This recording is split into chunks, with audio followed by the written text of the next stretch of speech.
উত্তরায় ৭ নম্বর সেক্টরে মেহেবুল নামে এক যুবককে প্রকাশ্যে কুপিয়ে জখম করেছে দুর্বৃত্তরা। সোমবার রাতে বাকবিতণ্ডার জেরে ঘটনা ঘটে বলে জানা গেছে। এর সাথে জড়িত ২ জনকে গ্রেফতার করেছে উত্তরা পশ্চিম থানা পুলিশ।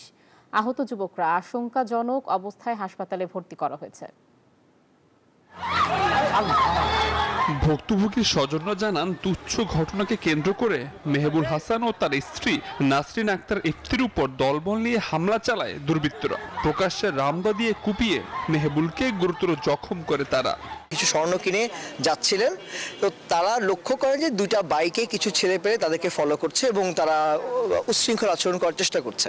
তো ইতিপরে যেতে যেতে একটা মোড়ে চায়না বাড়ি যেটা আছে ওটার সামনে হচ্ছে একটা রিকশার সঙ্গে ধাক্কা লাগে। তো ওই ধাক্কা থেকে আসলে সূত্রপাত হয়।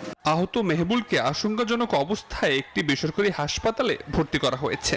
তাকে এরপর রেফার করা ঢাকা মেডিকেলে, তারপর ঢাকা মেডিকেলে না গিয়ে তাকে এভারকেয়ারে নিয়ে যাওয়া হয়। তার শরীরে 4টা কোপ লেগেছে, 2টো পেটে, একটা হাতে, একটা পায়ে, 4টাই গভীর। তার যে ওয়াইফ ইফতি, তার হাতে একটা আঘাত লেগেছে।